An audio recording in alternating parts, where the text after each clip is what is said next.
Hi!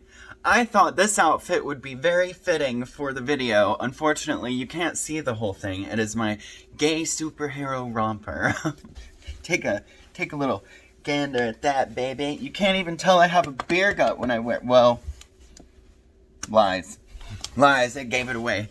I'm gonna take these off so you can see my eyes. So I really wanted to talk about my experience coming out. I'm gonna try and keep this concise, under 15 minutes, but y'all know I can just talk and talk and talk. After I came out, I actually disowned most of my family, and I know that sounds so different than... There's a hair. I know that... There's still a hair. Where's that? Okay, there's probably another one somewhere, but I know that's way different than what people usually hear. You know, you hear, oh, someone came out and their family disowned them. No, not my family. They didn't want to disown me. They wanted to do a whole bunch of other really messed up stuff, so I actually disowned them. But let's rewind this quite a bit to when I was 4 or 5 years old. My first kiss, unbeknownst to me until adulthood, was a boy. I don't remember his name. Noah. It was Noah. It was at his birthday party. And his parents were horrified, so I was never allowed back. Well, that was at my grandma's house on my dad's side. There's the hair again. My parents are divorced, so it's like a completely different family, basically. Apparently, I told my grandma after this birthday party that I liked boys. And she held on to that information. She never questioned me about it or brought it up or asked me. She said she just figured she would wait until I was older and wait until I told her then, like, if I, like boys or not. Well, I ended up coming out to her again at 16, and she then told me that story, and she was so accepting. She was so loving and so kind. Like, my grandma has always been like my rock, you know what I mean, in the family. Well, my mom's side of the family are Mormon. I was raised Mormon, and they were horrible. They were truly, deeply horrible to me whenever I came out of the closet. I have an uncle named Jim who sent me this long letter talking about how disgusting I am and how I'm an abomination and how, he basically just told me that I am a horrible, disgusting person who does not deserve to live. And my family all agreed. They would post statuses on Facebook or stuff like that, trashing gay people and saying, like, anyone that condones this abominable behavior should be ashamed of themselves. Like, it was really, really bad.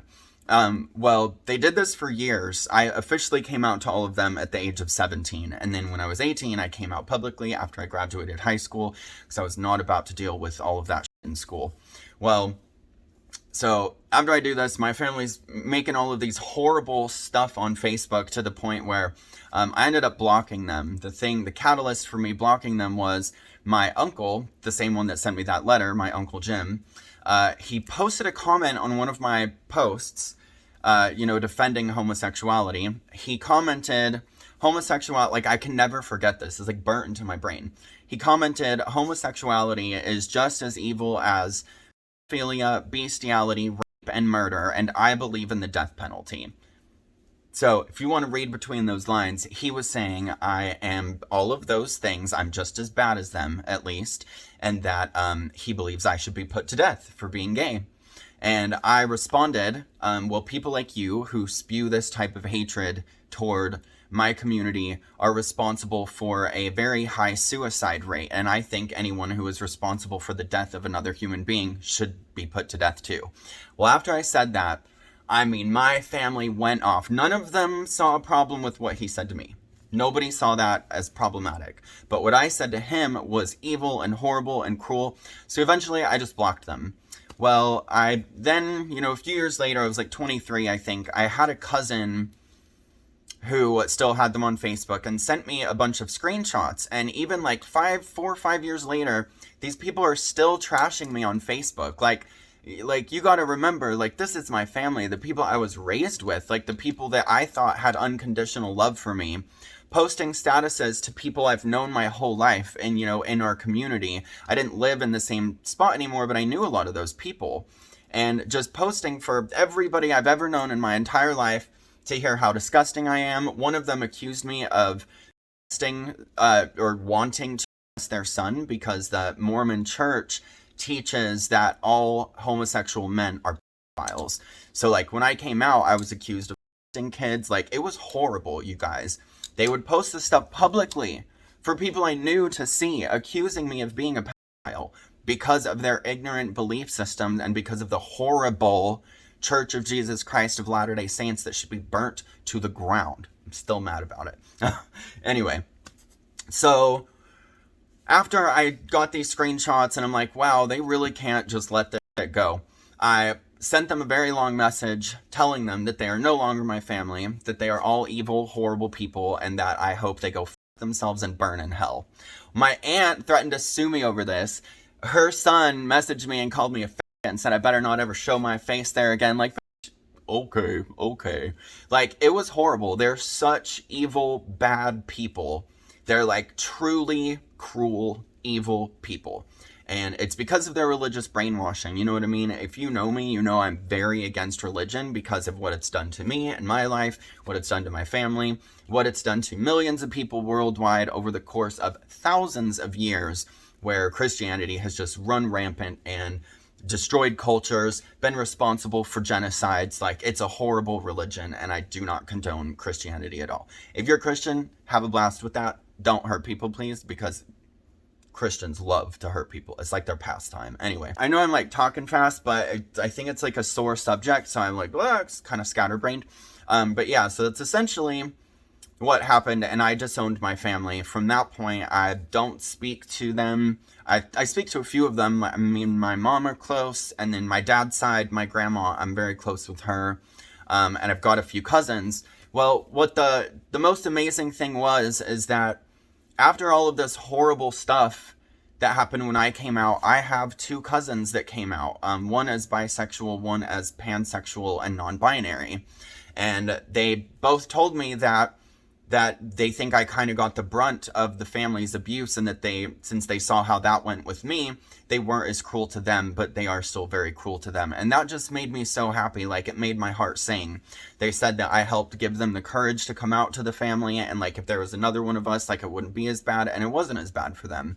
And I was really, really happy. It's a huge family, so of course there's more of us. And I'm pretty sure I can name a couple more that I'm like, you're definitely gay, honey. Like, okay, keep pretending. So that's kind of my story coming out. I don't just want this video to be about coming out, though. That's, I think, why I kind of rushed through that. Like, as you can tell, I've had a really horrible experience coming out with my family, just being terrible, evil, horrible. I cannot use enough bad words to describe these people. Anyone who says that they want their nephew to be put to death for being gay, that's not a good person. Bad person. You're a bad person.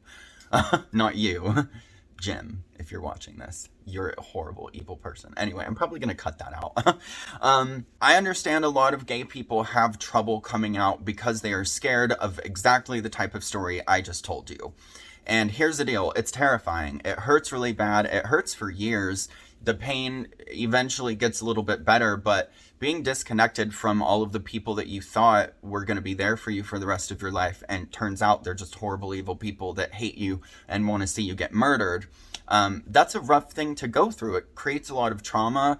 It creates a lot of trauma, trust issues, you know, even to the point where, like, in most circumstances, if I decide that somebody's not good for me, even if I've loved them for years, it's almost like I can turn a switch in my brain and shut off my emotions for them. Like, I don't care at all anymore, even though deep down I still do. And then that creates even more issues where I'm like trying to work through like these suppressed emotions that I have for people that have betrayed me. It creates a lot of drama. But there is a bright side here. There really is. And despite all of this, I highly recommend, if you haven't come out, I recommend that you come out. When you come out, you immediately know who is a good person and who is a bad person. And maybe not bad, but like bad for you. Some people have ignorant views, and they're amazing people who do amazing things. They're just ignorant. But you will know immediately who is going to be good for you, who's going to be bad for you, and you will continue to know. And yes, the ones that are bad for you, they have a little bit of power to hurt you now, but it helps you grow into recognizing that other people don't have power over you, even if they think that they do. Even if they did at one point because you gave them that power, they don't. The power is yours. The people who are actually your family will be in your life and will become your family. Family is not blood. Family is who you choose to be your family. Like my family, for example, the majority of them have been way worse to me than my friends have been. My friends have been amazing. Like my friends have helped me get clean. My friends have helped me get on my feet whenever I didn't have a place to stay. Like my Uncle Jim ain't gonna do that for me. No. Even if he wouldn't. Ugh, gross. You know what I'm saying? Like your family are the people who love you and who care about you.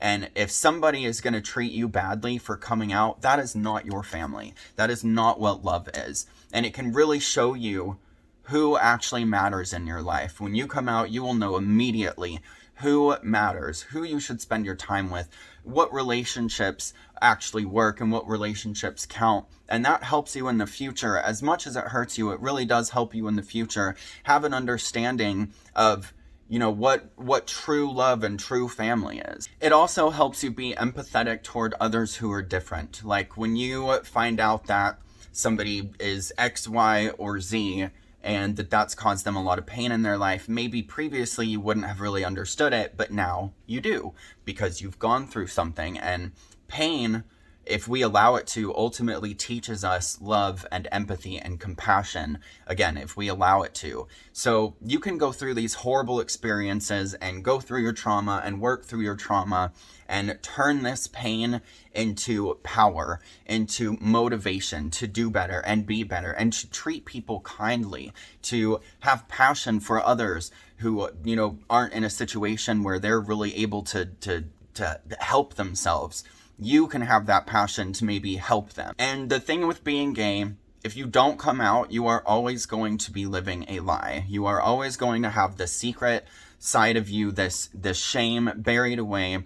And let's be honest, is that really how you want to live? Because you are going to live that way your entire life. If you don't come out, that will be your life now. And I'm sorry, but my family can say anything that they want about me, but I would rather deal with that than be hiding away from the reality of who I truly am and be too afraid to recognize my truth and to wear my truth on my sleeve and be proud of who I am. That is so much more rewarding. And now I know the people in my life are actually the people that matter and are actually the people that love me, not the people that say they love me and then abuse me. And that is not what love is. Love is not control. Love is not abuse. Love is not hatred. Love is not cruelty. Love is kindness, understanding, compassion, caring, empathy. Love is good. Love is not the pain that we think it is, but we can definitely turn that pain into love. Love for ourselves, love for other people. We can become better people through that pain that we experience when we come out. It takes a long time, and life is really messy, and that trauma might cause you to hurt other people because hurt people, and I know that's surely what happened to me. I got into horribly abusive relationships where I was often the abusive person. Yes, that trauma might cause a lot of damage for a short amount of time, but you have the choice to turn that around. And if you don't enter this playing field of being yourself and being authentic to yourself, then you're never going to get that opportunity, because you are always going to be living a lie, lying to everybody around you. And that's no life to live. It really isn't any life to live. And one more thing that I think about all the time, if everybody who is gay, bisexual, pansexual, whatever, or trans, even anyone in the LGBTQIA plus community, if every single one of us came out, then the world would realize how many of us there are. If we all came together and stood together and fought for equality and fought for equal treatment, and even just fought to be seen as equal in the eyes of others, not just in the eyes of the law, we would have so much more power than we have right now. We would have more power to control our own story, but as it is right now, our narrative is controlled by the haters, because the haters are always the loudest. So you can have 5 people screaming all this hateful stuff, and if you have 95 people being quiet, then out of these 100 people, you only hear the 5 who are screaming. So if we ourselves are not screaming from the rooftop our truth and who we are, then the haters, they will definitely be screaming our truth for us, but it's not going to be the truth. It is going to be their ignorant lies, just like my family was on Facebook. So that's kind of my thoughts on this. I know, like usual, it's very all over the place because that's how my brain works. I'm just like, yeah, I'm like a chicken dog.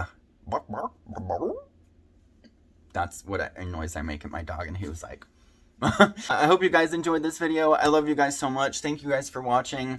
I hope this helps somebody. I know it's weird and you're like, wow, I'm never coming out now.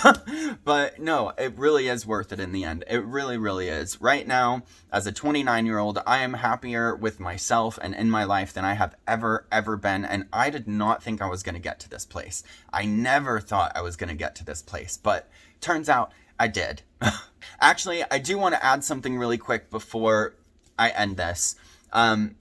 Struggling with my sexuality caused me to be extremely depressed my entire life, to the point where I had tried to commit suicide multiple times, over and over and over. I've been hospitalized for it. I've been put in psych wards for it. At one point, I did it successfully. Like, I actually killed myself and was brought back to life and was in a coma. Like, I have been through the ringer, and I will tell you right now, I do not struggle with suicide anymore. The last time I struggled with it was 2017, so it's been about 5 years. When you learn to accept yourself, that inner turmoil, it calms down, it gets quieter, it relaxes. That self-hatred and that shame spiral that you're in, where you just don't think that you add value to this world anymore, it silences itself whenever you realize, oh wait, I can love myself the way I am, even if my family says I'm a horrible person that should be put to death. Like, no, actually, I shouldn't be put to death, and I know that because I'm still here. You know what I mean? Like, you can find value in yourself. You don't have to go by the value that other people place on you, because if you do, that value is not going to be very high, whether they're homophobes or not. So just from one gay to another, and any baby gays out there dealing with suicidal ideation right now, I promise you that if you do the work to accept yourself and love yourself, then you can get there and you can stop dealing with this stuff. But again, coming out is one step in having to do that. Otherwise, you will continue to live this lie, and you can't fix something that isn't present. You know what I mean? So if you're straight, you can't fix the fact that you're in shame for being gay, because you are living that shame. You are living in that lie. So I know it's hard, I know it's scary, and I know it might be really bad right after you come out. It might not be, though. You never know. Your family might turn out to be really cool. But I promise you, it will get better. You know, they tell you in high school it gets better, while simultaneously telling you that these are the best years of your life. And it's like, so which is it? It gets better. I promise you that if you do the work to love yourself and accept yourself and be okay with who you are, it will absolutely get better. Okay, this video was longer than I was expecting it to be, as usual, because y'all know how I am. But again, thank you guys so much for watching. I love you guys so much. Be kind to each other. Be kind to yourself. Be true to yourself. And you know what? Stand up for other people when you see them going through something. And don't kick people while they're down. And don't be ignorant. Be good. Be kind. Be smartical. Be scientifical, very scientifical, much smarts. Okay. Oh yeah, like, subscribe, share, comment, please, dear Lord in Jesus heaven, comment. Nobody ever comments on my videos. Comment, literally, you can say the word pizza. I don't care. Just post a friggin' comment and thumbs me up already. Jesus, somebody needs to thumb me. Whew. That was a sex joke. Okay. Bye.